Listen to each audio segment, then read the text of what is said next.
Hello बच्चों, कैसे हो आप सब। उम्मीद करता हूँ सभी अच्छे होंगे। तो चलो आज की क्लास हम लोग स्टार्ट करते हैं। आज के क्लास में हमें क्या पढ़ना है? आज की क्लास में हम लोगों को पढ़ना है मूविंग कॉइल गैल्वेनोमीटर, जिसे हम बोलते हैं चल कुंडली धारामापी। बहुत ही इंपॉर्टेंट टॉपिक है और बहुत ही एग्जाम में पूछा जाने वाला टॉपिक है, तो इसे आप लोग ध्यान से समझेंगे। मैंने पिछली वाली क्लास में भी कहा था कि ये क्लास आप लोगों के लिए बहुत ही इंपॉर्टेंट होने वाली है, तो बिल्कुल भी मिस मत करिएगा। शुरुआत से लेकर के अंत तक आपको इस वीडियो को देखना है। मैं एक एक छोटी छोटी बारीकियां भी इसकी बताने वाला हूं, ठीक है? तो आप बहुत ही अच्छे से समझने वाले हैं। बस आपको एक काम करना है, आप अगर अभी तक चैनल को सब्सक्राइब नहीं किए हैं तो कर लीजिए और बेल आइकन को जरूर प्रेस करिए, जैसे आप अगला वीडियो जैसे ही आता है तो आपको नोटिफिकेशन मिल जाएगा, आप सबसे पहले देख पाएंगे और आप अच्छे से पढ़ाई कर पाएंगे, ठीक है? तो चलो आज के क्लास को स्टार्ट करते हैं। आज की क्लास को स्टार्ट करने से पहले अगर हम पिछली वाली क्लास की बात करें तो पिछली वाली क्लास में हम लोगों ने सीखा था कि किसी भी कुंडली को जब हम किसी चुंबकीय क्षेत्र के भीतर रखते थे तो उस पर क्या लगता था? बलयुग्म का आघूर्ण लगता था। मतलब कोई लूप अगर चुंबकीय क्षेत्र के भीतर रखा है तो उस पर बलाघूर्ण लगता था, जिसे हम बोलते थे बलयुग्म का आघूर्ण, और इसका फार्मूला था tau is equal to NIAB sin theta. मैंने कहा भी था कि आप लोग इस फार्मूले को याद कर लीजिए, क्योंकि ये फार्मूला अगली वाली क्लास के लिए बहुत ही इंपॉर्टेंट है। तो वो अगली क्लास आज ही है, ठीक है? अगर आप में से किसी ने भी पिछला वाला वीडियो वो नहीं देखा है, tau is equal to NIAB sin theta, इसमें मैंने समझाया था, तो प्लीज जाकर के आप वहां पर देख लीजिए। और अगर देखना चाहते हैं तो तुरंत जाइए इस वीडियो के डिस्क्रिप्शन बॉक्स में, वहां पर मैंने लिंक दे दिया है, आप वहां पर जाकर के देख सकते हैं, ठीक है? तो चलो आज की क्लास को हम लोग स्टार्ट करते हैं। आखिर ये मूविंग कॉइल गैल्वेनोमीटर है क्या? मतलब चल कुंडली धारामापी है क्या? तो सबसे पहले हम लोग बात करते हैं गैल्वेनोमीटर की। मतलब ये धारामापी क्या है? आखिर ये गैल्वेनोमीटर, ओके, गैल्वेनोमीटर आखिर क्या होता है? तो बात करते हैं गैल्वेनोमीटर की। तो गैल्वेनोमीटर क्या है? ये एक ऐसी डिवाइस है जिसकी सहायता से हम बहुत ही लो क्वालिटी की धारा को मापते हैं, या फिर हम कह सकते हैं डिटेक्ट करते हैं। मतलब है बहुत ही कम वैद्युत धारा अगर किसी तार में प्रवाहित हो रही है तो उसको हम माप भी सकते हैं, या फिर हम डिटेक्ट कर लेते हैं कि इसमें धारा प्रवाहित हो रही है या नहीं हो रही है। मतलब हम कह सकते हैं कि धारा मापी की सहायता से हम धारा को मापते हैं या फिर उसको डिटेक्ट करते हैं, पता करते हैं कि उसमें धारा है या नहीं है। किसकी सहायता से? गैल्वेनोमीटर की सहायता से। लेकिन जरूरी बात यहां पर आपको ध्यान देना यह है कि बहुत ही लो मतलब करंट होना चाहिए, बहुत ही कम करंट होना चाहिए, तो उसको हम माप भी सकते हैं। मतलब हम कह सकते हैं मिली एम्पियर में होना चाहिए, 10 मिली एम्पियर, 20 मिली एम्पियर। आपने अगर लैब में आप गए होंगे तो कई जगह देखेंगे आपके पास सामने बॉक्स रखे होते हैं, किसी पर G लिखा होता है, किसी पर A लिखा होता है, एक पर V लिखा होता है। तो G मतलब वो गैल्वेनोमीटर होता है, A वाला अमीटर होता है, और जिसमें V लिखा होता है वो वोल्टमीटर होता है, ठीक है? तो हम लोग अभी देखेंगे आगे चल करके, हम लोग ये भी देखेंगे कि हम गैल्वेनोमीटर को अमीटर में या वोल्टमीटर में कैसे बदलते हैं, उसका भी प्रोसेस हम लोग देखने वाले हैं, वो अगली क्लास होगी। लेकिन आज हमें अभी गैल्वेनोमीटर के बारे में पढ़ना है, ठीक है? तो गैल्वेनोमीटर की सहायता से हम लोग क्या करने वाले हैं? बहुत ही कम वैद्युत धारा को माप सकते हैं या फिर उसको डिटेक्ट कर सकते हैं, ठीक है? तो हम यहां पर लिख देते हैं आप लोगों के लिए, और आप लोग इससे नोट जरूर कर लीजिएगा, ठीक है? तो लिख देंगे, यह एक ऐसी डिवाइस है, यह एक ऐसी डिवाइस है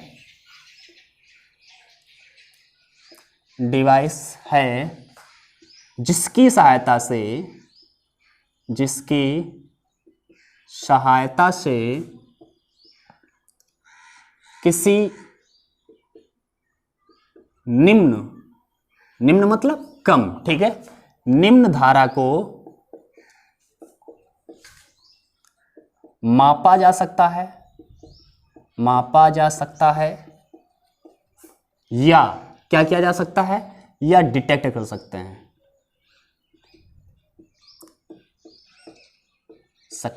ओके?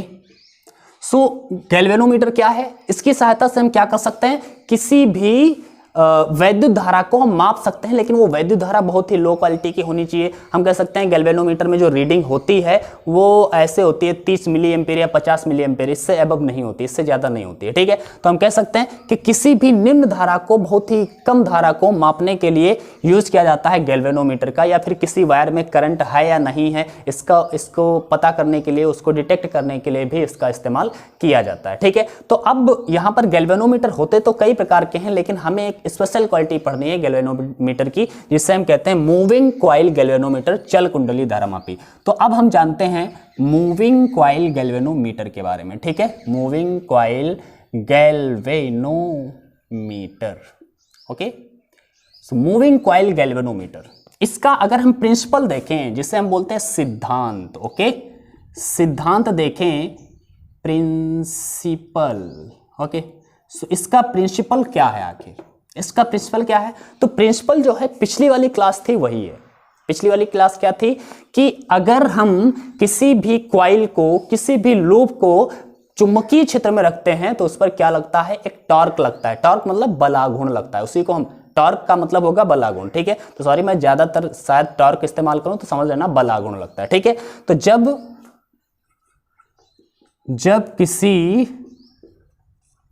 जब किसी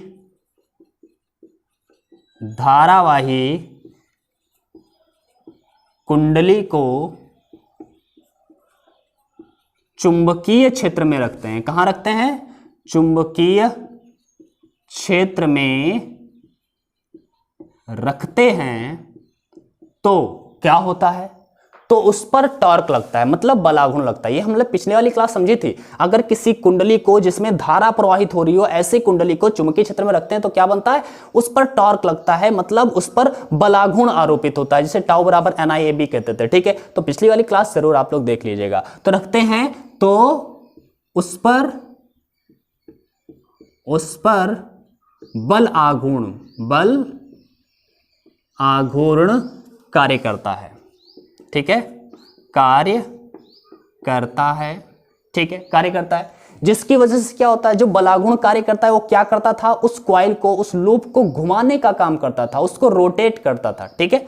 तो हम कहेंगे कार्य करता है, जो क्या करता है, जो उस कुंडली को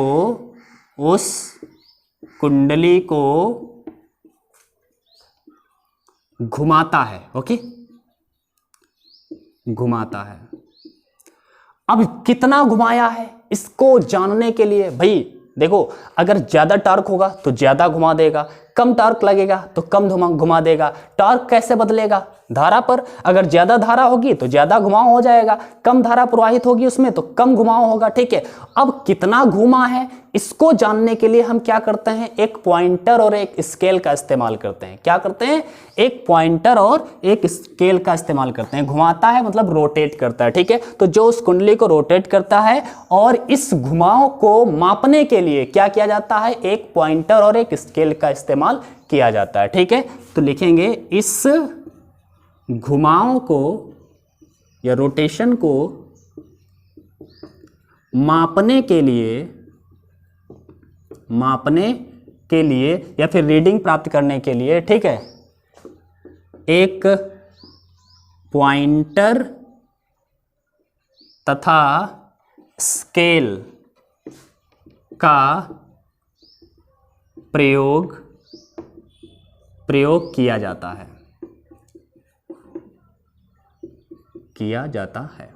ओके। मैंने क्या बताया, आप लोग ये याद रखिएगा। मैंने बताया इसका सिद्धांत क्या है। सिद्धांत के बारे में बात करिए कि जब भी किसी कॉइल को चुंबकीय क्षेत्र में रखते हैं और उसमें धारा प्रवाहित करते हैं, मतलब किसी धारावाही कुंडली को चुंबकीय क्षेत्र में रखते हैं, तो उस पर एक बलाघूर्ण कार्य करता है। क्या कार्य करता है, इस पर एक टॉर्क काम करता है, और वो टॉर्क क्या करता है, उस कुंडली को घुमाने का काम करता है। वो कुंडली घूमना शुरू कर देती है, ठीक है। तो जितना ज्यादा टॉर्क काम करेगा, मतलब जितना ज्यादा बलाघूर्ण होगा, उतना ही ज्यादा घुमाव होगा। और इस घुमाव को मापने के लिए क्या किया जाता है, एक हम पॉइंटर और एक स्केल का प्रयोग करते हैं। पॉइंटर ऐसे घूमेगा और जहां तक जाएगा वो स्केल, मतलब इस टाइप का पॉइंटर स्केल कह सकते हैं, कि ये यहाँ पर ये स्केल होता है, यहाँ पर लिखा होता है 1 2 3 4 5 और एक ऐसे पॉइंटर होता है। तो ये पॉइंटर जितनी जहाँ तक जाता है वहाँ तक हम देख लेते हैं कि यहाँ पर इतना घुमाव हो गया है। मान लिया ये 1 है, 2 है, 3 है, 4 है, 5 है, 6 है, तो ये 6 मिली एम्पियर में होता है ना, मिली एम्पियर में। तो जैसे ये पॉइंटर यहाँ पर 0 पर था, उसके बाद में ये घूम करके यहाँ तक आ गया। जैसे ही उसमें धारा प्रवाहित की गई, उसमें बलाघूर्ण लगा और उस बलाघूर्ण की वजह से कुंडली घूमी और कुंडली से जुड़ा होता है ये पॉइंटर। कुंडली घूमी तो ये पॉइंटर भी घूमेगा और पॉइंटर घूम के यहाँ तक आ गया। तो हमें पता चल जाता है कि क्या है कि 6 मिली एम्पियर इसमें वैद्युत धारा प्रवाहित हो रही है। तो ऐसे हम पता कर लेते हैं, ऐसे हम डिटेक्ट कर लेते हैं वैद्युत धारा को। ठीक है, तो ये अभी फंडा है कि कैसे इसको बनाना है। ठीक है, ये हमें पता चला है। तो इससे हमें ये भी क्लियर हो रहा है कि हम देख रहे हैं जितनी अधिक वैद्युत धारा होगी, जितनी अधिक वैद्युत धारा होगी, अधिक वैद्युत धारा होगी, देखिए अधिक वैद्युत धारा होगी अगर, तो क्या होगा, अधिक वैद्युत धारा, जब अधिक वैद्युत धारा होगी तो फिर अधिक टॉर्क लगेगा, मतलब बलाघूर्ण होगा। ठीक है, अधिक बलाघूर्ण होगा, बल आघूर्ण, और जितना अधिक बलाघूर्ण होगा उतना ही अधिक घुमाव होगा। घुमाव मतलब जितना अधिक बलाघूर्ण लगा उतना ही ज्यादा रोटेशन होगा, उतना ही अधिक वो कुंडली घूमेगी। समझ रहे ना, उतना ही ज्यादा वो लूप घूमेगा। और जितना ज्यादा घुमाव होगा उतनी ही ज्यादा रीडिंग आने वाली है। मतलब जो स्केल पर रीडिंग आएगी 6 एम्पियर या 8 एम्पियर जो भी आने वाली है, 20 मिली एम्पियर, 30 मिली एम्पियर जो भी आएगी, तो वो उतनी ही ज्यादा रीडिंग हो जाएगी। ठीक है, तो उतनी ही ज्यादा रीडिंग, ज्यादा रीडिंग, क्लियर है ना। मतलब पॉइंटर की रीडिंग भी उतनी ज्यादा। हमें यह पता है कि ज्यादा वैद्युत धारा होगी तो ज्यादा बलाघूर्ण लगेगा, ज्यादा बलाघूर्ण लगा तो ज्यादा घुमाव होगा, ज्यादा घुमाव होगा तो ज्यादा रीडिंग मिलेगी। समझ रहे हैं ना। अगर वैद्युत धारा को कम कर दिया तो बलाघूर्ण कम हो गया, बलाघूर्ण कम तो घुमाव कम, घुमाव कम तो ज्यादा रीडिंग नहीं, फिर रीडिंग भी उसकी कम हो जाएगी। ठीक है, तो हम ये देख रहे हैं कि हमने जो इनपुट दिया था, हमने जो इनपुट दिया उसका आउटपुट ये मिलने वाला है, आउटपुट ये मिलेगा। ठीक है, हमने वैद्युत धारा दी, जितनी वैद्युत धारा दी उतनी ही हमारी यहां पर रीडिंग आ गई। ठीक है, बीच में उसके अंदर ये क्रिया होगी, बलाघूर्ण लगेगा, फिर घुमाव उत्पन्न होगा, घुमाव से रीडिंग निकलेगी। ये तो भीतर का मैकेनिज्म है। ठीक है, लेकिन अगर हम ये ध्यान से देखें कि हमारे किसी भी डिवाइस का काम क्या होता है, इनपुट दिया आउटपुट निकाल दिया, इनपुट देना है आउटपुट निकाल देना है। तो मैंने इनपुट दिया वैद्युत धारा और जितनी अधिक वैद्युत धारा दी उतनी ही ज्यादा रीडिंग यहां पर आउटपुट के रूप में मिल गई। ठीक है, तो इनपुट आउटपुट यही एक मशीन का या फिर यही एक डिवाइस का काम होता है। ठीक है, तो अब ये कैसे बनता है ये हमने देखा है, अभी हमने सिद्धांत देखा है कि इसमें ऐसे ऐसे काम करना, मतलब वैज्ञानिकों ने सोचा इसको कैसे बनाना है। तो उन्होंने सोचा क्या करना पड़ेगा, तो उन्होंने कहा कि जब किसी धारावाहिक कुंडली को चुंबकीय क्षेत्र में रखेंगे तो उस पर एक बलाघूर्ण लगेगा, और बलाघूर्ण लगेगा तो वो घूमेगा, और घूमेगा तो उस घुमाव को नापने के लिए एक पॉइंटर लगा दीजिए, एक स्केल लगा दीजिए, जिसकी सहायता से हम उसके घुमाव को माप लेंगे। अगर ज्यादा घुमाव आया है तो इसका मतलब ज्यादा वैद्युत धारा होगी, कम घुमाव है तो कम वैद्युत धारा है। बस ये दिमाग में फंडा बैठा लेना है। ठीक है, और बहुत ही आसानी से सीखेंगे, बस आप बने रहिए। अभी मैं छोटी छोटी सारी बातें आपको बताने वाला हूं और ये कैसे बनता है ये भी बताने वाला हूं। तो इसको नोट करिए, जल्दी से नोट करिए भाई, इसे नोट करिए। नोट हो गया ना भाई, रोक करके वीडियो रोक करके आराम से नोट करिए। ठीक है, और उसके बाद में हम चलते हैं अब आगे। आगे हमें क्या देखना है, इसका कंस्ट्रक्शन देखना है। मतलब कंस्ट्रक्शन मतलब ये कैसे बना होता है, इसका कैसे क्या हम इसका जो डायग्राम है कैसे हम इसका बनाएंगे, ध्यान से देखते हैं। ठीक है, आप लोग ध्यान से देखते रहिए, कुछ भी नहीं है, ज्यादा कुछ भी कठिन नहीं है। अभी मैं फंडा बताऊंगा लास्ट में कि कैसे आपको याद करना है, बहुत ही आसान है इसे याद करना। ठीक है, तो अब हम देखते हैं इसका कंस्ट्रक्शन। कंस्ट्रक्शन रचना लिख देते हैं यार। ठीक है, आप लोग भ्रम में ना रहिएगा। कंस्ट्रक्शन, ठीक है, इसमें क्या होता है, कैसे बनाते हैं इसको। एक वायर लिया, क्या लिया, एक वायर लिया, ठीक है, और यहां पर आकर के एक टर्मिनल लगा दिया। क्या लगा दिया, terminal, terminal, okay, terminal T1 है ये, ओके, ये टर्मिनल T1 है। और यहां से आकर के इससे एक यहां पर कुछ भी लकड़ी का गुटका जैसा कुछ भी लगा दीजिए इस तरह से, ठीक है। और यहां से एक वायर लटका देते हैं, एक वायर लटका देते हैं। ये वायर काहे का होना चाहिए? फास्फर ब्रॉन्ज का होना, जिससे हम फाइन वायर कहते हैं। क्या बोलते हैं? फाइन वायर, ठीक है। तो ये हम फास्फर ब्रॉन्ज का वायर होता है, लिख देते हैं फास्फर ब्रॉन्ज, ठीक है। फास्फर ब्रॉन्ज का ये तार होता है, क्योंकि ये ज़्यादा बेटर रहता है इसलिए ये रखा जाता है। और इससे क्या करते हैं, यहाँ से एक क्वाइल मतलब एक कुंडली यहाँ से लटका देते हैं। इस वायर की सहायता से यहाँ पर हम एक कुंडली लटकाने वाले हैं, जिसमें कई सारे फेरे होंगे, एक फेरा नहीं होगा, कई सारे फेरे होंगे। इसको हम यहाँ पर लटका देते हैं, इस तरह से लटका देते हैं। सॉरी यार, मैं जल्दी से अच्छा चित्र नहीं बना पाता हूँ, कोई दिक्कत नहीं है यार, ठीक है। आप लोग अच्छा बना लेना, हम तो ऐसे ही बनाते रहते हैं, बनाना नहीं आता है तो बना देते हैं, ठीक है। तो ये एक कुंडली है जिसको मैंने यहाँ पर लटकाया हुआ है। थोड़ा तिरछा लटकाई है मैंने, क्योंकि तिरछा लटकाने का भी अभी हम रीजन बताएंगे, ठीक है। और ये मैंने कुंडली लटका दी और इसको हम फिर ऐसे लाते हैं और यहाँ से एक स्प्रिंग लगा देते हैं। ओके, क्या मैंने लगाया है? स्प्रिंग लगाया है। ये क्या था? एक फास्फर ब्रॉन्ज का वायर था, इससे मैंने कई फेरों वाली, मान लिया n टर्म्स हैं, इसमें कितने टर्म्स हैं, इसमें कितने फेरे हैं? n टर्म्स, ठीक है, n टर्म्स हैं। तो n टर्म्स के फेरों की एक कुंडली मैंने यहाँ पर लटका दी है और उसके निचले सिरे से हमें क्या जोड़ देना है? एक स्प्रिंग लगा देना है। और ये जो स्प्रिंग है, स्प्रिंग, ओके, जो स्प्रिंग है ये भी उसी वायर की है, फास्फर ब्रॉन्ज की है, ठीक है। तो इसको स्प्रिंग को लगा दिया और यहाँ पर आकर के हम क्या कर देते हैं, यहाँ पर फिर एक टर्मिनल लगा देते हैं, ठीक है। ये टर्मिनल लगा देते हैं, ये है terminal T2, okay, terminal T2, इसको लगा देते हैं। अब ध्यान से देखिए भाई, ये तो कंस्ट्रक्शन हो गया। अब और क्या होता है, यहाँ पर एक चुंबक रखते हैं, प्रबल चुंबक, जो कि सिलिंड्रिकल शेप में होना चाहिए, बेलनाकार आकार में, इस तरह से। भाई समझ रहे हैं ना? ये N है और ये क्या है? ये N है, ऐसे north pole south pole, okay. ऐसे यहाँ पर वैद्युत क्षेत्र, सॉरी चुंबकीय क्षेत्र बन जाता है। ये डायरेक्शन है चुंबकीय क्षेत्र का, ये B है, ओके। इतना क्लियर हो गया? क्या होता था इसमें कंस्ट्रक्शन में? क्या है, एक वायर लिया, एक टर्मिनल से जोड़ दिया, टर्मिनल से यहाँ पर एक कोई भी प्लास्टिक का या फिर लकड़ी का गुटका लगा करके उससे एक वायर, फास्फर ब्रॉन्ज के वायर से मैंने एक n फेरों वाली कुंडली को लटका दिया है, ओके। इस कुंडली के निचले सिरे से एक स्प्रिंग को जोड़ करके और इसको हमने टर्मिनल T2 से जोड़ दिया है। और यहाँ पर क्या कर दिया है, यहाँ पर क्या कर दिया है, तो यहाँ पर हमने N और S मतलब दो प्रबल चुंबकीय ध्रुवों को उत्पन्न किया है, जो क्या बनाएंगे? चुंबकीय क्षेत्र बनाते हैं। अब ये चुंबकीय क्षेत्र बन चुका है, इसके भीतर यहाँ पर वायर है। अब देखना है हमें क्या होना है यहाँ पर। भाई हमने क्या बताया है, बहुत ही अच्छे से फील करके समझना इसे, ठीक है, बहुत ही आसानी से फील करके समझिए। अब ध्यान से देखिए, जैसे ही इस टर्मिनल को हम ऑन करेंगे, ठीक है, टर्मिनल को जोड़ मतलब इस वायर को इससे कनेक्ट कर देंगे और जैसे ही कनेक्ट करेंगे तो यहां से करंट फ्लो होगा, यहां से करंट फ्लो होगा, ये करंट इसमें आएगा और यही करंट इस कॉइल में भी पहुंचेगा।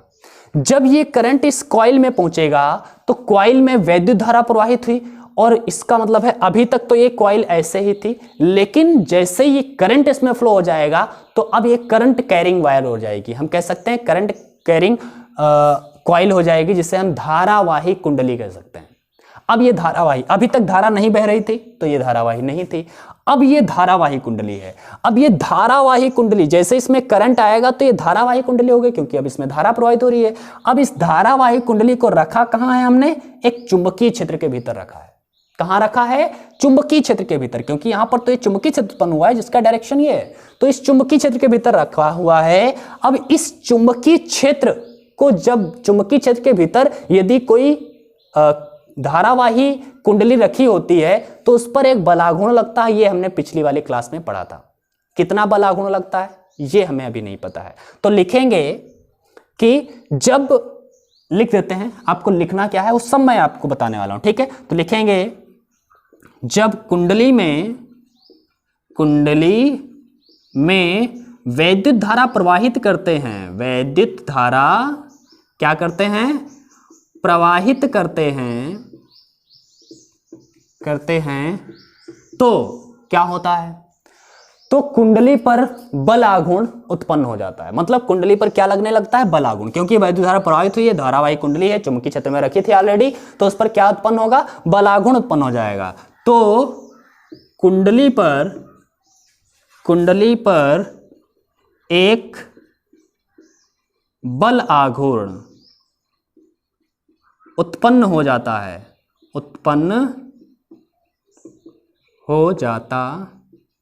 है, ठीक है। अब इस बल आघूर्ण का वैल्यू कितना होता है, तो हमने पिछली वाली क्लास में पढ़ाई था, tau is equal to NIAB sine theta. कितना होता है, tau is equal to NIAB sine theta. आपको पता है, यहां पर मैं लिख देता हूं, टाउ इज इक्वल टू क्या हो जाता है, NIAB साइन थीटा। ओके, क्या होता है, tau is equal to NIAB sine theta. बच्चा ये n क्या है, तो n है नंबर ऑफ टर्म्स, मतलब इस कुंडली में फेरों की संख्या। मैं लिख देता हूं, सब कुछ लिख दूंगा, कोई दिक्कत नहीं है, आप समझते रहिए बस, ठीक है। तो n क्या है, n है कुंडली में फेरों की संख्या, कुंडली में फेरों की संख्या है, ओके। और यहां पर I क्या है, तो I है कुंडली में प्रवाहित धारा। क्या है, कुंडली में प्रवाहित धारा। आगे अगर A पूछे तो A क्या है, एरिया ऑफ कॉइल, मतलब ये जो लूप बने हुए हैं ये कुंडली, तो कुंडली के प्रत्येक फेरे का क्षेत्रफल है ये, ठीक है। A क्या है, क्षेत्रफल है, एरिया वेक्टर जिसे बोलेंगे, क्षेत्रफल। किसका क्षेत्रफल, हर फेरे का। अब सोच रहे होगे हर फेरे का क्षेत्रफल घटेगा बढ़ेगा, ऐसा नहीं है बच्चा। कुंडली किस प्रकार की है, मैंने यहां पर n टर्म्स दिखाने के लिए इसमें कई सारे फेरे दिखा दिए हैं। वास्तव में ऐसा नहीं है कि इस पर ऐसे मान लिया यहां पर एक फेरा है, फिर यहां पर फेरा है, यहां पर फेरा है, इस जगह पर एक फेरा है, इस जगह पर एक फेरा है, इस जगह पर एक फेरा है, तो हर फेरे का क्षेत्रफल तो यही होगा, ठीक है। ऐसे एक फेरा ले जाओगे तो क्षेत्रफल इसका ये वाला होगा, ठीक है। तो फिर दूसरा फेरा ले जाओगे, क्षेत्रफल ये वाला होगा, तो हर फेरे का क्षेत्रफल सेम होगा लगभग, ठीक है। तो हम कह सकते हैं कि हर फेरे का क्षेत्रफल सेम है। यहां पर मैंने इसको दिखा दिया है, 3D में आप लोग इमेजिन करेंगे तो आपको समझ में आएगा। मान लिया इस पर लपेट दिया वायर, तो हर फेरे का क्षेत्रफल समान रहने वाला है, ठीक है। तो क्षेत्रफल है ये, ठीक है। इसके बाद में बी क्या है, चुंबकीय क्षेत्र। बी क्या है, चुंबकीय क्षेत्र है, ओके। एंड साइन थीटा, यहां पर थीटा क्या है, तो थीटा जो है वो एरिया वेक्टर और जो चुंबकीय क्षेत्र है उनके बीच का कोण है। थीटा क्या है, angle between area vector and magnetic field. समझ रहे हैं, मतलब चुंबकीय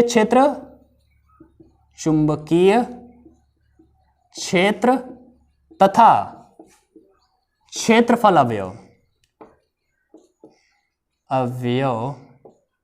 के बीच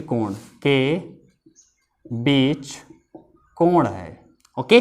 थीटा क्या है, मान लिया क्षेत्रफल वेक्टर का मतलब समझ रहे हैं ना। अब ध्यान से देखिए, मैं आपको एग्जांपल देके ही समझा देता हूं, ठीक है। हमने एक बुक ले ली, ठीक है। इस बुक की सहायता से समझते हैं। मान लिया ये हमारी कॉइल थी जो इस तरह से रखी हुई थी, और मैंने इसको थोड़ा ऐसे रोटेट करके रखा हुआ है, ऐसे, क्योंकि ऐसे पूरा नहीं रखा है मैंने, ना ही ऐसे रखा है, मैंने इसको थोड़ा सा तिरछा रखा हुआ है। तिरछा रखने का मतलब ये है कि अब ये क्षेत्रफल ये है हमारा। अभी ऐसे रखेंगे बिल्कुल सीधा तो क्षेत्रफल सामने बिल्कुल होगा, थोड़ा सा तिरछा किया तो क्षेत्रफल थोड़ा ऐसे गया, तो इस तरह से क्षेत्रफल है। तो इसका डायरेक्शन, क्षेत्रफल का डायरेक्शन ये है, और ये जो चुंबकीय क्षेत्र उत्पन्न हुआ है वो इस डायरेक्शन में है। चुंबकीय क्षेत्र सेम डायरेक्ट इस डायरेक्शन में, क्षेत्रफल थोड़ा इस डायरेक्शन में, ठीक है। तो इनके बीच कुछ कोण बन रहा होगा, वो कोण है हमारा थीटा। तो चुंबकीय क्षेत्र तथा क्षेत्रफल अवयव के बीच का जो कोण है वो हमारा थीटा है, ठीक है, तो ये तो हमें पता चला जब कुंडली में हमने वैद्युत धारा प्रवाहित करेंगे, टर्मिनल जोड़ेंगे, कुंडली में वैद्युत धारा आएगी, कुंडली में वैद्युत धारा आएगी तो इस पर क्या लगेगा, बलाघूर्ण लगेगा। फंडा समझिए, ठीक है, बलाघूर्ण लगेगा। और जब बलाघूर्ण लगेगा तो ये कुंडली क्या करेगी, बलाघूर्ण कितना लग रहा है, टाउ बराबर NIAB sin थीटा, इतना तो पता है। अब जब ये बलाघूर्ण कार्य करेगा तो कुंडली क्या करेगी, घूमना शुरू कर देगी। ठीक है, तो लिखेंगे जब कुंडली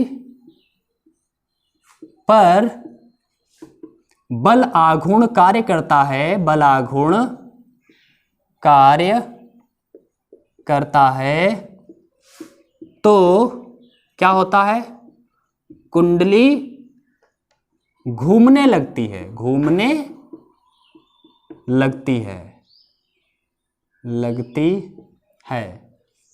अब भाई जैसे ही कुंडली घूमेगी तो अब सोचिए, कुंडली जब घूमेगी तो तार में भी ऐंठन आएगी, स्प्रिंग में भी ऐंठन आएगी, नहीं आएगी क्या? कुंडली घूमेगी, तार में भी ऐंठन आएगी और स्प्रिंग में भी ऐंठन आएगी। अब समझिए, जैसे फील करिए, हर बात को आपको फील करना है। मान लिया ये कुंडली था, मैंने इसको यहां से वायर से लटका दिया है, नीचे स्प्रिंग लगा हुआ है, ठीक है। अब मैंने इसको ऐसे घुमा रहा हूं, मैं इसको ऐसे घुमा रहा हूं। जब इसको मैं ऐसे घुमाऊंगा तो वायर ऐंठने लगेगा, स्प्रिंग भी ऐंठने लगेगी। ऐसे घुमा रहा हूं और ऐसे घुमा रहा हूं और ऐसे घुमा रहा हूं तो क्या होगा, कंटिन्यूसली तार में ऐंठन आती चली जाएगी और कुंडली में ऐंठन आती चली जाएगी। उसके बाद में क्या होगा, अगर हम इसको छोड़ देंगे तो फिर ये वापस अपनी पोजीशन में आ जाएगी। ऐसा होगा ना, अपनी पोजीशन में दोबारा वापस क्यों आ रही है भाई, क्यों आ रही है, उस ऐंठन के कारण आ रही है। समझ रहे हैं, मतलब कहने का यह है कि इस पर जो बलाघूर्ण कार्य कर रहा है, जो धारा इसमें बही है और धारा बहने के कारण इसमें बलाघूर्ण उत्पन्न हुआ है, उस बलाघूर्ण के कारण ये ऐंठन शुरू हुई, इसने घूमना शुरू किया। और ये घूमना शुरू किया तो इस वायर में, जो ऊपर ये वायर है, इस वायर में और नीचे जो स्प्रिंग लगी, उस स्प्रिंग में ऐंठन आने लगती है।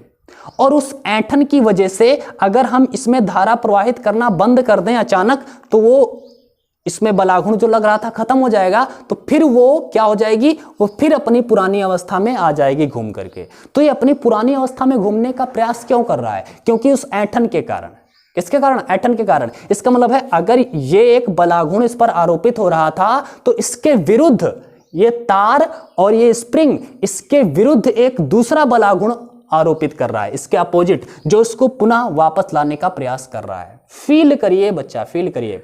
मैंने क्या बताया कि जब भी कोई कुंडली ऊपर से तार से बंधी हुई है, नीचे स्प्रिंग से बंधी हुई है, ठीक है, इसको जब तार इसमें वैद्युत धारा प्रवाहित हुई तो इसमें बलाघूर्ण उत्पन्न हुआ। उस बलाघूर्ण के कारण ये घूमना शुरू हुई, ये घूम रही है, ठीक है, घूम गई मान लिया। लेकिन उस घूमने के कारण इस तार में और नीचे वाली स्प्रिंग में ऐंठन आ जाती है, ऐंठन आ जाती है, ट्विस्ट हो जाता है, ठीक है। और उस ट्विस्ट की वजह से क्या होता है कि जैसे ही अगर हम इसको छोड़ दें तो ये पुनः अपनी पोजीशन में वापस आ जाएगा। इसका मतलब है उस तार ने और इस स्प्रिंग ने एक उल्टा बलाघूर्ण लगाया है।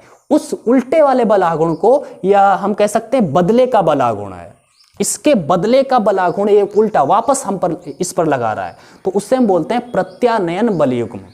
क्या बोलते हैं, प्रत्यानयन बलाघूर्ण, प्रत्यानयन बलयुग्म का गुण होगा, ठीक है। तो जैसे ही हम कह सकते हैं कि जब कुंडली पर बलाघूर्ण कार्य करता है तो कुंडली घूमने लगती है, जिसकी वजह से तार तथा स्प्रिंग में ऐंठन आ जाती है, ठीक है। और इस ऐंठन की वजह से क्या उत्पन्न हो जाता है, प्रत्यानयन बलयुग्म कार्य करने लगता है, ठीक है। तो लिखेंगे कुंडली घूमने लगती है जिसकी वजह से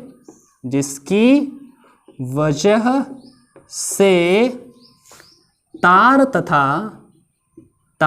तथा किसमें, स्प्रिंग में, भाई स्प्रिंग में ऐंठन के कारण कुंडली पर क्या कार्य करने लगता है, एक प्रत्यानयन बलयुग्म कार्य करने लगता है, जो पीछे उसको वापस लाने का प्रयास कर रहा है। वो ऐसे ऐंठ गई थी लेकिन वो उसको पीछे लाने का प्रयास कर रहा है, ठीक है। तो प्रत्यानयन बलाघूर्ण कार्य करता है, ओके। अब भाई प्रत्यानयन बलाघूर्ण का फॉर्मूला क्या होगा, या प्रत्यानयन बलाघूर्ण कितना होगा, ये समझिए। क्या प्रत्यानयन बलागुण, जिसे हम रीस्टोरिंग टॉर्क कहते हैं। ये तो टॉर्क था जिसने करंट के द्वारा आया है, इसमें धारा प्रवाहित हुई है उसके द्वारा आया है, ठीक है। तो ये तो टॉर्क हो गया। अब ये प्रत्यानयन बलागुण क्या है, जिसे हम रीस्टोरिंग टॉर्क कहते हैं। प्रत्यानयन बलागुण लिख देते हैं यहाँ पर, प्रत्यानयन बल आघूर्ण, इसको जरा समझ लेना आप लोग, ठीक है। प्रत्यानयन बलाघूर्ण है क्या, कौन सी बला है? प्रत्यानयन बलाघूर्ण मैंने बताया तो है, जो पीछे की ओर धक्का लगा रही है उसे हम कहते हैं प्रत्यानयन बलाघूर्ण, ठीक है। अब हम ये आपको समझाने का प्रयास करते हैं कि आखिर इसका फार्मूला क्या होगा। एक हमारे पास कांस्टेंट है C, क्या है C, ये C क्या है, C क्या है, एक कांस्टेंट है। कैसा कांस्टेंट है कि जब हम किसी भी कुंडली को एक अंश घुमाते हैं, कितना, 1 डिग्री घुमाते हैं, मान लिया इतना था, जब हम ऐसे था, इसके बाद में हमने इतना घुमा दिया 90 डिग्री, फिर 180 डिग्री घुमा दिया, 180 डिग्री घुमा दिया, तो उस ऐंठन के कारण उसमें कुछ प्रत्यानयन बलयुग्म भी उत्पन्न हुआ होगा, मतलब स्प्रिंग में या तार में प्रत्यानयन बलयुग्म तो उत्पन्न हुआ होगा, ज्यादा उत्पन्न हो गया होगा। अगर 90 डिग्री घुमाते तो थोड़ा कम उत्पन्न होता, जितना कम घुमाओगे उतना प्रत्यानयन बलयुग्म भी कम होगा, समझ रहे हैं ना भाई। अगर घुमाया नहीं तो ऐंठन कोई नहीं है, ऐंठन नहीं है तो प्रत्यानयन बलयुग्म भी नहीं होगा, जितना घुमाओगे उतना प्रत्यानयन बलयुग्म उत्पन्न हो जाएगा। हमने मान लिया कि 1 डिग्री केवल घुमाया, 1 अंश केवल घुमाया, 1 डिग्री घुमाया, और जब 1 डिग्री घुमाएंगे तो प्रत्यानयन बलयुग्म, जितना प्रत्यानयन बलयुग्म उत्पन्न होगा उसी को हम कहेंगे C। नहीं समझ रहे हैं? मतलब हम कह सकते हैं कि किसी भी कुंडली को 1 डिग्री पर घुमाने में जितना प्रत्यानयन बलयुग्म या बलाघूर्ण उत्पन्न होता है उसी को हम बोलते हैं एक C, ठीक है, जिसे हम बोलते हैं ऐंठन गुणांक। क्या बोलते हैं? ऐंठन गुणांक बोल सकते हैं, ऐंठन गुणांक कह सकते हैं, ठीक है। तो ये हम, आप लोग समझ रहे हैं ना मेरी बात को कि C क्या है? 1 डिग्री, किसी भी कुंडली को हमने 1 डिग्री घुमाया तो 1 डिग्री घुमाने पर उस तार में कुछ ऐंठन आई होगी, उस ऐंठन के कारण कुछ ना कुछ तो प्रत्यानयन बलाघूर्ण उत्पन्न हुआ होगा, उस बलाघूर्ण को हम क्या कहते हैं? C, ठीक है। अब 2 डिग्री घुमाएंगे, यहां पर लिख देते हैं, इधर घुमाओ लिख देते हैं, 1 डिग्री घुमाया तो 1C, 2 डिग्री अगर घुमा दिया हमने तो 2C हो जाएगा, 3 डिग्री घुमाएंगे तो 3C हो जाएगा, 4 डिग्री घुमाएंगे तो 4C। अगर हम 5 डिग्री घुमा दें, कितना, 5 डिग्री घुमाएंगे तो क्या हो जाएगा? 5C, 5C कहिए या C5 कहिए।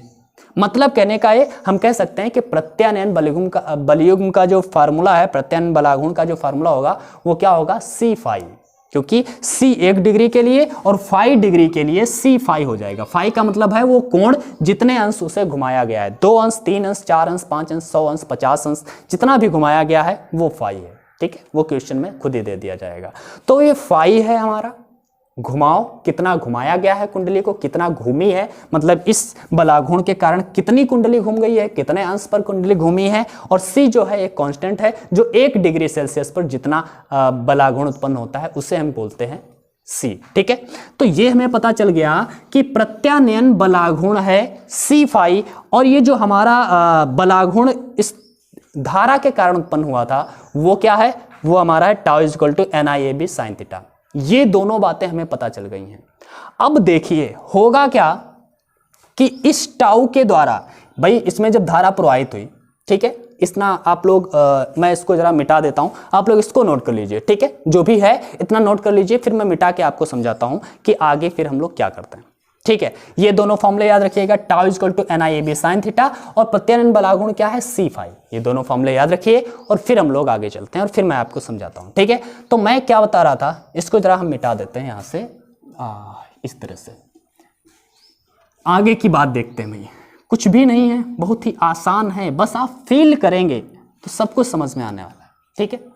तो यहां पर हम बात करते हैं सिंपल सी कि देखिएगा, जैसे ही इसमें धारा प्रवाहित होगी तो धारा प्रवाहित होगी, इसमें बलाघूर्ण उत्पन्न हुआ, बलाघूर्ण के कारण वो घूमना शुरू हुई, वो घूमना शुरू हुई और उस घूमने के कारण इसमें बलाघूर्ण, प्रत्यानयन बलाघूर्ण भी उत्पन्न हो रहा है। स्प्रिंग और वायर में प्रत्यानयन बलाघूर्ण भी उत्पन्न हो रहा है, ठीक है।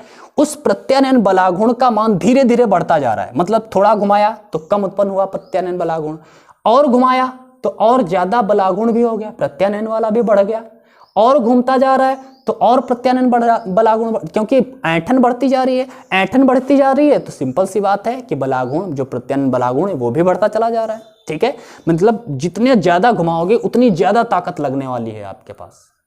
और होगा क्या, जितना, अब एक बार मान लिया कि ये घूम करके इतना आ गया, कुछ भी घूम करके पहुंच गया, ठीक है, तो जितना ये घूम करके पहुंच गया, इसके बाद में आगे क्यों नहीं घूमा? आगे इसलिए नहीं घूम रहा है क्योंकि वो ऐंठन उसको घूमने से रोक रही है।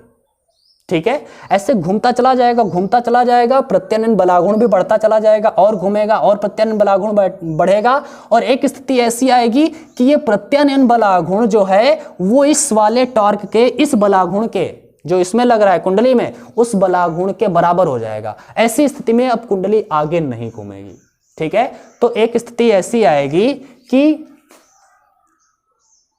एक स्थिति ऐसे लिख देते हैं ना, एक स्थिति ऐसी आती है, ऐसी आती है कि कुंडली पर उत्पन्न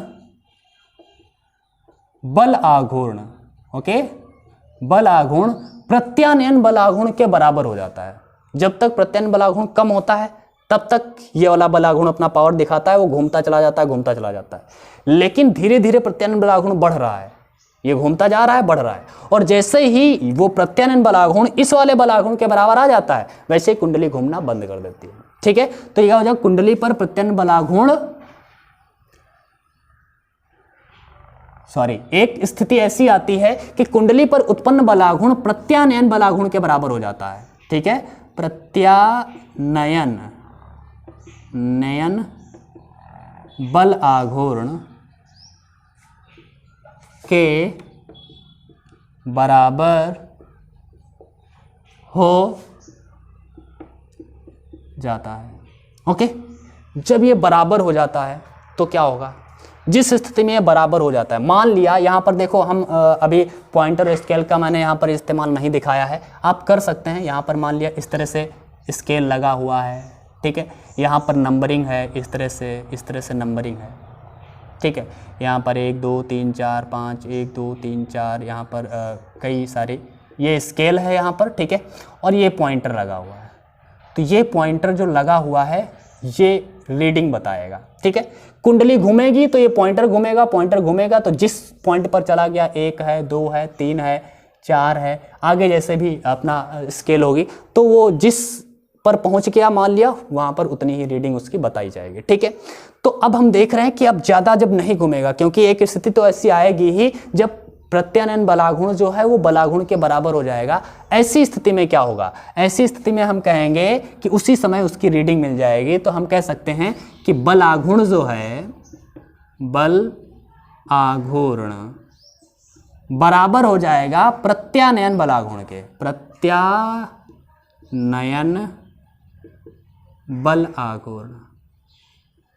ठीक है, क्योंकि एक स्थिति ऐसी आएगी कि ये जो कुंडली पर आरोपित बलागुण जो है, जो धारा के द्वारा उत्पन्न किया गया है, वो बलागुण प्रत्यानयन बलागुण के बराबर हो जाएगा। तब क्या होगा, तब हम कह सकते हैं कि बलागुण कितना उत्पन्न हुआ था, इनको जरा रखिए, तो बलागुण कितना उत्पन्न हुआ था, NIAB साइन थीटा। कितना था, NIAB साइन थीटा था। और प्रत्यानयन बलागुण क्या था, जो अभी हमने यहाँ पर लिखा हुआ था, प्रत्यानयन बलागुण होता है C5। क्या होता है, C5। जब 5 डिग्री पर अगर घुमाना है, 5 डिग्री तक अगर घुमा है तो उसका प्रत्यानयन बलागुण क्या हो जाएगा, C5 हो जाएगा। ठीक है, अब यहाँ से अगर हम I का वैल्यू निकालें तो I इज इक्वल टू क्या बनने वाला है, C5 अपान में चला जाएगा I तो वही है NAB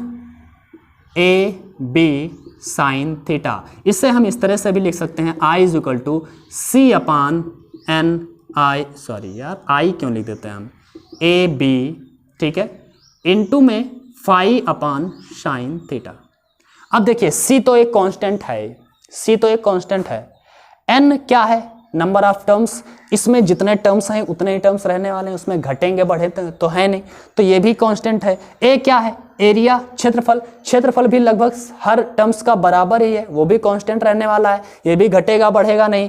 बी क्या है? चुंबकीय क्षेत्र, चुंबकीय क्षेत्र तो ये उत्पन्न कर रहे हैं, जितना उत्पन्न कर दिया उतना ही रहेगा, बार बार घटेगा बढ़ेगा तो है नहीं। तो मतलब है CNAB ये जो है हमारा पूरा पोर्शन एक नियतांक है, ये कांस्टेंट है। अगर ये कांस्टेंट है तो हम कह सकते हैं कि डायरेक्टली I जो है वो I डायरेक्टली प्रोपोर्शनल हो जाएगी केवल और केवल फाई अपान साइन थीटा के। मतलब ये तो कांस्टेंट निकल गया, तो I प्रोपोर्शनल किसके? केवल फाई अपान साइन थीटा के, ठीक है। लेकिन हमने क्या बताया था? हमें क्या चाहिए था? हमें चाहिए था कि जितनी हम वैद्युत धारा दें उतना ही आउटपुट मिल जाए। इनपुट क्या देते थे हम लोग? वैद्युत धारा। इनपुट क्या देते थे? वैद्युत धारा। आउटपुट में हमें क्या मिलेगा? रीडिंग। रीडिंग मतलब जो फाई कितना घुमाव उत्पन्न हुआ है, फाई डिफ्लेक्शन कितना हुआ है, यही तो हमें चाहिए, फाई ही तो चाहिए हमें, ठीक है। तो आई प्रोपोर्शनल है किसके? फाई के। आई प्रोपोर्शनल है फाई के, लेकिन अपान में साइन थीटा। अब ये थीटा गड़बड़ कर रहा है, क्योंकि थीटा भी बदल सकता है। थीटा बदल क्यों सकता है? क्योंकि अभी चुंबकीय क्षेत्र तो ऐसे है, अभी ये कुंडली ऐसे रखी हुई है, अभी घूम करके ऐसे जाएगी तो इसका कोण बदलता चला जाएगा। जितना घूमती चले जाएगी उतना ही कोण धीरे धीरे बदलता चला जाएगा। तो अभी हम कह सकते हैं कि साइन थीटा हमारा बदल रहा है। हमें क्या चाहिए कि ये थीटा पर डिपेंड नहीं होना चाहिए। हमें अगर डायरेक्टली मेन चीज चाहिए, अगर अच्छा फंक्शन चाहिए, इस कह सकते हैं कि ये क्या है हमारी? ये गैल्वेनोमीटर। तो गैल्वेनोमीटर का अगर अच्छा फंक्शन चाहिए तो हमें क्या चाहिए कि थीटा पर डिपेंड नहीं करना चाहिए। यहां से थीटा को रिमूव करो। थीटा रिमूव कैसे होगा? क्योंकि आई प्रोपोर्शनल डायरेक्टली होना चाहिए फाई के, क्योंकि हमें चाहिए धारा देंगे और डिफ्लेक्शन हमें चाहिए, मतलब उसमें रीडिंग चाहिए। आई दी फाई मिलना चाहिए, थीटा पर डिपेंड नहीं होना चाहिए। तो थीटा पर डिपेंड ना करने के लिए इसमें एक जुगाड़ करना पड़ेगा। अब वो क्या है उसको जरा सीखते हैं कि हमें क्या करना है कि ये थीटा पर डिपेंड ना करे। तो इसके लिए हमें दो काम करने होंगे। नंबर एक क्या है? हमें रेडियल मैग्नेटिक फील्ड क्रिएट करना होगा, त्रिज्य चुंबकीय क्षेत्र उत्पन्न करना होगा। और त्रिज्य चुंबकीय क्षेत्र को उत्पन्न करने के लिए हमें क्या करना होगा? एक सॉफ्ट आयरन कोर लेनी होगी। क्या लेनी होगी? सॉफ्ट आयरन कोर लेनी होगी। ध्यान से देखिए, अब हमें इस थीटा को रिमूव करना है, तो हमें क्या करना है? इसके लिए हम सबसे पहले ये बच्चा नोट कर लो आप लोग अच्छे से, फिर मैं आपको आगे बढ़ाता हूं, ठीक है। जल्दी से नोट करिए, नोट करिए भाई, जल्दी से नोट करिए, ठीक है। हो गया? चलो देखते हैं, इसको मिटा दें। चलो हाँ मिटा देते हैं, ठीक है, कोई बात नहीं, इसको ही है हम मिटा देते हैं, केवल इतना। आप लोग देखो, समझने की कोशिश करिए, तभी आप लोग समझ पाएंगे। हर चीज को सीरियसली जरा लीजिए, आप लोग समझ जाएंगे, ठीक है। ध्यान से देखिए, मैंने क्या बताया है? अभी हमें पता ये चल गया है कि आई डायरेक्टली प्रोपोर्शनल है फाई अपान साइन थीटा के। हमें ये साइन थीटा यहाँ से हटाना है। साइन थीटा क्या हटेगा? साइन 90 कर दो, साइन 90 हो जाएगा, तो साइन 90 का वैल्यू 1 हो जाएगा, तो आई प्रोपोर्शनल डायरेक्टली फाई हो जाएगा, ठीक है। एनसीईआरटी में ऐसा नहीं दिखाया गया है। एनसीईआरटी में आई प्रोपोर्शनल आई फाई ही डायरेक्टली निकाल दिया गया है, क्योंकि वहाँ पर जो हम कह सकते हैं कि हमारा जो टॉर्क उत्पन्न हुआ था, tau is equal to NIAB लिखते हैं, साइन थीटा नहीं लिखते वहाँ पर, tau is equal to NIAB। लेकिन ये NIAB क्यों होता है, साइन थीटा कहाँ जाता है, ये उसमें अच्छे से नहीं समझाया है, तो मैं आपको समझाऊंगा। मेन चीज़ वही है, लेकिन हमें उसको समझना है। आखिर साइन थीटा मैंने क्यों नहीं लिया? क्योंकि हर जगह पर तो इसका टॉर्क इसका थीटा बदलने वाला है। अगर थीटा बदलने वाला है तो साइन हम 90 हर जगह कहाँ पर ले सकते हैं? हर जगह तो पर नहीं ले सकते। तो साइन 90 को हर जगह पर करने के लिए एक जुगाड़ करना है। वो क्या है? तो नंबर एक हमको यूज करना है त्रिज्य चुंबकीय क्षेत्र। त्रिज्य चुंबकीय क्षेत्र उत्पन्न करने के लिए हमें क्या लेना है? एक सॉफ्ट आयरन कोर, मतलब एक नर्म लोहे की क्रोड लेनी है। क्या लेनी है? नर्म लौह क्रोड, नर्म लौह क्रोड लेनी है, ठीक है। अब ये नर्म लौह क्रोड कैसी होनी चाहिए? तो बेलनाकार होनी चाहिए। कैसी बताया? बेलनाकार क्रोड होनी चाहिए। अब मैं बताता हूं कैसी आपको, ध्यान से देखिए। ये मान लिया चुंबकीय क्षेत्र यहां पर उत्पन्न हो रहा है, ये है, ठीक है। ये वाला चुंबकीय क्षेत्र है, और यहां पर एक नर्म लौह क्रोड ली है बेलनाकार, बेलनाकार क्रोड ले लिए। ठीक है, इस बेलनाकार क्रोड पर हमें ये वाला वायर लपेटना है भाई, इस बेलनाकार क्रोड पर हमें ये वायर लपेटना है। ध्यान से देखिए, थोड़ा मैं सही से आपको बड़ा रूप में बना के दिखा देता हूं जिससे आपको अच्छे से समझ में आएगा। ठीक है, ये इस तरह से है। ठीक है, यहां पर नर्म लौह क्रोड रखी हुई है। ठीक है, लौह क्रोड रखी हुई है, लोहे का एक रॉड कह सकते हैं, बेलनाकार है। ठीक है, और इस पर हमने इस वायर को लपेटा है। अभी ये किसी पर लपेटा हुआ नहीं था। ठीक है, अब हम इस क्रोड के ऊपर लपेटेंगे तो इससे फायदा क्या होगा देखेंगे। ठीक है, इससे ही थीटा रिमूव होने वाला है। इस पर हमने इस तरह से वायर लपेट दिया, ऐसे ले जा करके पीछे से लाए, फिर इधर से निकला, फिर इधर से ले गए, फिर इधर से ऐसे लपेटा है। समझ रहे हैं ना? हाँ, ठीक है, तो इस तरह से इसको हमने वायर इस पे लपेट दिया है, ऐसे ऐसे। जैसे मान लिया ये क्रोड है तो इस तरह से लपेटा है। ठीक है, क्लियर है ना? अब ये इसको मैंने लपेटा है और इसको यहां पर रख दिया है। इससे फायदा क्या हुआ? इससे फायदा बच्चा ये हुआ कि ये जो चुंबकीय क्षेत्र अभी इस डायरेक्शन में था, ये n था हमारा, ये s था, ये इस डायरेक्शन में था, वो अब इस डायरेक्शन में हो गया, ऐसे ऐसे, इस तरह से, सब एक दूसरे की तरफ। क्यों? क्योंकि ये नर्म लौह क्रोड है, और नर्म लोहे का एक काम होता है कि ये फेरोमैग्नेटिक मटेरियल होता है, मतलब लौह चुंबकीय पदार्थ होता है। लौह चुंबकीय पदार्थ चुंबकीय क्षेत्र रेखाओं को अपनी ओर ऑब्जर्व कर लेते हैं। जो सारी की सारी बल रेखाएं ऐसे अभी सीधे निकलती हुई चली जा रही थी, अब वो ये जो चुंबकीय, ये जो नर्म लौह क्रोड है, ये अपनी ओर इसको खींच लेती है। तो ये सारी की सारी चुंबकीय बल रेखाएं इससे होकर के ऐसे जाती हैं, इधर वाली ऐसे जाती है, जो ऐसे जा रही थी उसको भी ऐसे खींच लिया, ये सीधे जा रही है, ये सीधे जा रही है, मतलब इस तरह से इसको ये खींच रही है। तो यहाँ पर हम देख रहे हैं कि सारा का सारा चुंबकीय क्षेत्र एक जगह पर इकट्ठा हो रहा है, और सारा एक जगह पर इकट्ठा होगा तो वहाँ पर चुंबकीय क्षेत्र की प्रबलता जो है बढ़ जाएगी। ठीक है, तो यहां पर चुंबकीय क्षेत्र की प्रबलता बढ़ जाती है, सिंपल सी बात है, क्योंकि वो एक जगह पर उत्पन्न हो रहा है। और ये अब ये त्रिज्यता चुंबकीय क्षेत्र उत्पन्न हो गया है, त्रिज्य चुंबकीय क्षेत्र उत्पन्न हो गया है। मतलब त्रिज्य चुंबकीय क्षेत्र का मतलब है जब सारे की सारी चुंबकीय बल रेखाएं एक ही पॉइंट पर आने का प्रयास करें, इधर से भी आ रही हैं, इधर से भी आ रही हैं, उधर से भी आ रही हैं, इधर से भी आ रही हैं, एक पॉइंट पर आने का प्रयास कर रही हैं, तो उसे बोलते हैं त्रिज्य चुंबकीय क्षेत्र। और त्रिज्य चुंबकीय क्षेत्र क्या कर देता है? इस पॉइंट पर प्रबल चुंबकीय क्षेत्र उत्पन्न करता है। ठीक है, अब यहां पर ये सारी की सारी बल रेखाएं ऐसे आ रही हैं। अब इसका हम टॉप व्यू आपको दिखाते हैं। क्या दिखाते हैं? Top view. मतलब अगर हम इस वाले डायग्राम को ऊपर से देखें, यहां अगर हम अपनी आंख रखें, ठीक है, तो ऊपर से देखें तो ये कैसा दिखेगा? ध्यान से देखिएगा जरा, कैसा दिखेगा ये ऊपर से देखने पर। मान लिया इस तरह से, यहीं पर आपको ये व्यू दिखाते हैं, टॉप व्यू इसका। यहां पर मैंने ये रखे हुए हैं, और ये इस तरह से दिखेगा भाई। इस तरह का क्यों दिखेगा? बताओ क्यों दिखेगा इस तरह का? इस तरह का ये इसलिए दिखेगा क्योंकि सिंपल सी बात है यार, ये इसलिए दिखेगा क्योंकि ऊपर से जब देखेंगे तो हमें ये नीचे वाला पोर्शन नहीं दिखेगा, ये वाला ऊपर ऊपर ये वृत्ताकार दिख रहा होगा भाई। इसको हम साइड से देख रहे हैं तो ये हमें पूरा दिख रहा है। अगर हम इसी को ऊपर से देखें, ये बेलनाकार है, ये बेलनाकार है, और सीधे हम जब ऊपर से देखेंगे तो हमें ये ऊपर वाला केवल ये वाला पोर्शन दिखेगा, वृत्ताकार। ठीक है, तो वो वाला पोर्शन, ये वाला जो पोर्शन है वो हमको ऊपर से दिखेगा। अगर हम ऊपर से इसको ऑब्जर्व करें तो ये टॉप व्यू हम आपको दिखा रहे हैं। टॉप व्यू मतलब ऊपर से देखने पर। स्पेलिंग यार गलत हो जाती है मुझसे, ठीक है, हटाओ। ये टॉप व्यू है, ऊपर से देखने पर ऐसा दिखेगा, समझ रहे हैं ना? ऊपर से देखने पर ऐसा दिखेगा, और इस पर वायर भी लपेटे हुए हैं, इस पर वायर भी ऐसे ऐसे लपेटे हुए हैं, तो इसके ऊपर भी कई सारे वायर, इस ये जो हमें टॉप व्यू दिख रहा है, इस टॉप व्यू के भीतर ऊपर कई सारे वायर लपटे हुए दिखेंगे जो इस तरह से होंगे। मान लिया ये कई सारे वायर यहाँ पर लपेटे हुए दिखाए गए।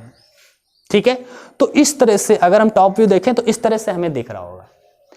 अब ये देखें कि अगर ये यहां से वायर तो ऐसे दिख रहा है, लेकिन वायर जब ऐसे दिख रहा है तो ये इस तरह से लपेटा होगा, तो पृष्ठ जो होगा इस दिशा में होगा। भाई मान लिया ऐसे लपेटा हुआ है वायर मैंने इसके ऊपर ऐसे, तो इसका जो क्षेत्रफल है इस दिशा में रहेगा। वायर जब है इस तरह से लपेटा होगा तो इसका क्षेत्रफल इस तरह से रहेगा। तो इस पर वायर जो है इस तरह से लपेटा होगा तो इसका वायर पृष्ठ क्षेत्रफल जस्ट इसके लंबवत होने वाला है। समझ रहे हैं ना? फील करिए भाई, यहाँ पर इसके ऊपर ऐसे वायर लपेटा है, अगर ऐसे वायर लपेटा तो ये ऐसे गया होगा, ऐसे गया होगा, तो उसका जो वायर का पृष्ठ होगा वो नीचे की ओर दिख रहा होगा। ठीक है, तो ये नीचे की ओर दिख रहा होगा। तो इसी प्रकार से कि ये वायर अगर ऐसे लपेटा है तो इसका पृष्ठ जो होगा इस दिशा में होगा, इस दिशा में होगा। और इस वाले पृष्ठ इस वाले से होकर के जो चुंबकीय बल रेखा जा रही होगी वो चुंबकीय बल रेखा ऐसे गई होगी इस दिशा में। भाई त्रिज्य चुंबकीय क्षेत्र है ना, त्रिज्य चुंबकीय क्षेत्र है तो ऐसे गई है।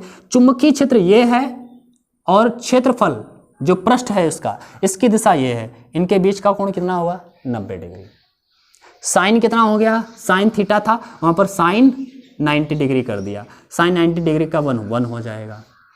समझ रहे हैं ना? अब सोच रहे हो कि ये घूम के आएगा तो बदल जाएगा, नहीं बदलेगा भाई, नहीं बदलेगा। जैसे ही मान लिया घूम करके भाई ऐसे आ गया, कैसे आ गया? ये घूम करके इस डायरेक्शन में आ गया, मान लिया इस डायरेक्शन में आ गया, इस डायरेक्शन में आएगा तो ये चुंबकीय बल रेखा ये वाली लेंगे। अभी ये वाली ले रहे थे, अब ये वाली लेंगे। ठीक है, चुंबकीय बल रेखा ये वाली ले ली और इसका पृष्ठ जो होगा इस दिशा में व्यक्त कर रहा होगा, हमेशा इसके लंबवत रहना है। ठीक है, तो यहां पर फिर 90 डिग्री का हो जाएगा। अगर ऐसे हो जाएगा, मान लिया सीधा सीधा ऐसे ऐसे हो गया, तो ऐसे ऐसे हो जाएगा तो पृष्ठ ऐसे हो जाएगा और चुंबकीय बल रेखा ये वाली ऐसे गुजर रही होगी, क्योंकि भाई चुंबकीय क्षेत्र की दिशा कंटिन्यूअसली बदल रही है। पहले क्या था? चुंबकीय क्षेत्र की दिशा सेम रहती थी, ये दिशा बदल रहा था। समझ रहे ना? ये कुंडली दिशा बदल रही थी। अब क्या होगा? कुंडली दिशा नहीं बदलेगी, अब ये चुंबकीय क्षेत्र खुद बदल रहा है, बदला हुआ है। अब चुंबकीय क्षेत्र की दिशा पहले सेम थी, एक डायरेक्शन था ये।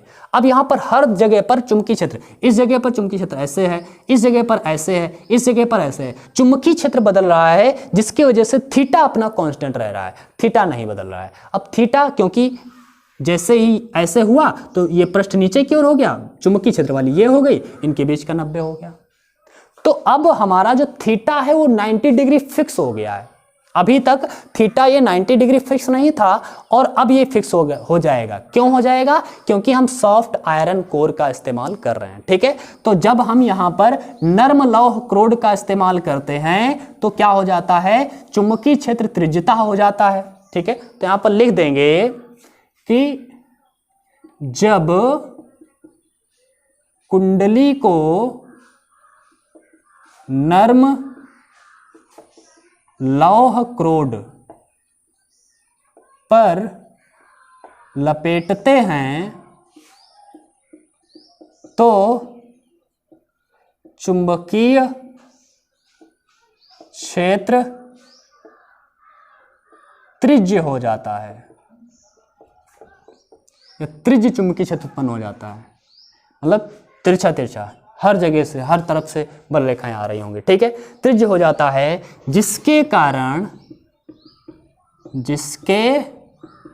कारण थीटा बराबर 90 डिग्री निश्चित हो जाता है, निश्चित हो जाता है। मतलब अब ये बदलता नहीं है, 90 डिग्री हो गया। और जब थीटा 90 डिग्री हो गया तो बच्चा आई, तब ऐसी स्थिति में क्या हो जाता है? तो जब टाउ वो जो बना हुआ था, मतलब बलाघूर्ण बराबर हम कहते हैं अगर बल आघूर्ण बराबर प्रत्यानयन बलाघूर्ण, प्रत्यानयन बल आघूर्ण। ओके, क्या हो जाएगा? ये हुआ था हमारा NIAB साइन थीटा था, तो साइन थीटा 90 हो गया। साइन क्योंकि थीटा 90 हो गया तो साइन 90 का वैल्यू 1 हो गया, तो वो हट गया। साइन बराबर में C5, क्योंकि प्रत्यन बलाघूर्ण क्या था? C5। ठीक है, तो यहां से अगर हम I निकालेंगे अब तो ये बनेगा C5 अपान NAB, जिसे हम लिख सकते हैं I = C upon NAB into phi. ये कांस्टेंट पूरा हो गया तो I प्रोपोर्शनल डायरेक्टली हो गया फाई के, और यही हमको चाहिए था कि I डायरेक्टली प्रोपोर्शनल होना चाहिए फाई के। ये NCERT में दिखाया गया है। और एनसीईआरटी में, इसलिए यहाँ पर एक सॉफ्ट आयरन कोर इसमें बना दी गई है, उसके ऊपर इसे वायर को लपेट करके दिखा दिया गया है, उसमें समझाया नहीं गया अच्छे से। तो कोई दिक्कत नहीं है, आप मेरे स्टूडेंट हैं, आप अच्छे से समझ सकते हैं, ठीक है, डोंट वरी, बस आप पढ़ते रहिए। चलो हमने ये देख लिया है कि आराम से कि हमने आई इनपुट दिया और आई इनपुट देने पर हम कितना वैद्युत धारा पा रहे हैं, मतलब ये वैद्युत धारा ही तो इससे डिटेक्ट करते थे, कितनी वैद्युत धारा प्रवाहित हो रही है, धारा मापी माप के देगी। तो हमने इसमें जैसे टर्मिनल लगाए तो कितनी वैद्युत धारा बहेगी, ये फॉर्मूला मिल गया हमें, I = C∅/NAB, ठीक है। तो इसकी सहायता से हम वैद्युत धारा का वैल्यू निकाल सकते हैं, बहुत ही इंपॉर्टेंट है, ठीक है। इसके बाद में 2 टर्म्स अभी हम लोगों को और पढ़ने हैं, ठीक है। वो 2 टर्म्स क्या हैं आखिर, उसको भी हम लोग देखने वाले हैं। क्या देखने वाले हैं, ध्यान से देखिएगा, ठीक है। तो इसको हम जरा मिटा दे रहे हैं और आप लोग नोट कर लिए होंगे, अगर नहीं नोट कर पाए हैं तो भाई नोट कर लो, ठीक है। वो 2 टर्म्स क्या है, current sensitivity end voltage sensitivity, मतलब धारा सुग्राहिता और वोल्टेज सुग्राहिता, ये क्या है, ठीक है। धारा सुग्राहिता,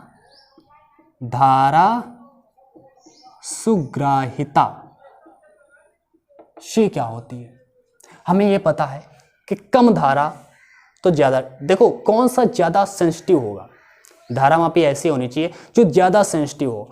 कैसी, कौन सी धारा मापी ज़्यादा सेंसिटिव कही जाएगी, कम धारा बहने पर या कम करंट होने से ज़्यादा डिफ्लेक्शन दे दे, या फिर ज़्यादा करंट से थोड़ा डिफ्लेक्शन दे, कौन सी ज़्यादा सेंसिटिव होगी। तो सिंपल सी बात है, थोड़ी सी भी अगर किसी में वायर में धारा बह रही हो तो उसमें डिफ्लेक्शन पता चल जाए, इसमें धारा कितनी है तुरंत बता दे, तो ऐसी धारा मापी ज़्यादा अच्छी कही जाएगी। मतलब धारा कम हो और डिफ्लेक्शन ज़्यादा हो जाए, ऐसी धारा मापी को हम अच्छी धारा मापी या सुग्राही धारा मापी कहते हैं। तो सुग्राही धारा मापी की सुग्राहिता क्या है कि कम धारा पर ज़्यादा डिफ्लेक्शन हो, ठीक है। तो इसे हम लिख सकते हैं कम धारा पर ज़्यादा डिफ्लेक्शन, कम धारा पर I अपान में कर दो, ज़्यादा डिफ्लेक्शन फाई ऊपर कर दो। तो हम कह सकते हैं जो धारा मापी की सुग्राहिता SI से अगर कहें तो SI = φ/I। ये कन्फ्यूजन मत होना, यहाँ पर बच्चे बहुत कन्फ्यूज आते हैं कि I/φ होता है कि φ/I होता है। तो φ/I, क्योंकि धारा कम है तो डिफ्लेक्शन ज़्यादा हो जाए, कम धारा पर ही ज़्यादा डिफ्लेक्शन हो जाए तो उसे हम कहते हैं अधिक सुग्राही धारा, ठीक है। तो धारा मापी की सुग्राहिता φ/I। अब अगर हम यहाँ से वैल्यू रख दें, किसका वैल्यू रख दें भाई, किसका वैल्यू रख दें, यहाँ पर हम φ/I यहाँ से निकाल लें अगर, तो क्या बन जाएगा, या फिर अभी हम लोगों ने जो फॉर्मूला निकाला था यार, क्या निकाला था, I = फॉर्मूला क्या निकाला था, C∅/NAB, यही तो फॉर्मूला अभी निकाला था, अभी जस्ट आपने यहाँ पर देखा था, ठीक है। तो यहाँ से जरा हम I का वैल्यू रख लें तो ये क्या बनने वाला है, SI = φ/C∅/NAB, ठीक है। NAB पलट के ऊपर जाएगा, फाई से फाई कैंसिल हो जाएगा, तो ये SI बराबर में धारा मापी की सुग्राहिता जो है बन जाएगी NAB/C। ये धारा मापी की सुग्राहिता के लिए फॉर्मूला हो जाएगा, ठीक, क्लियर, बहुत ही आसान है। सुग्राही धारा मापी कौन ज़्यादा होती है, जो कम धारा पर ज़्यादा डिफ्लेक्शन दे दे, ज़्यादा मतलब सुई का डिफ्लेक्शन दे दे, तो हम कहते हैं उसे ज़्यादा धारा मापी अच्छी है या सुग्राही है, ठीक है।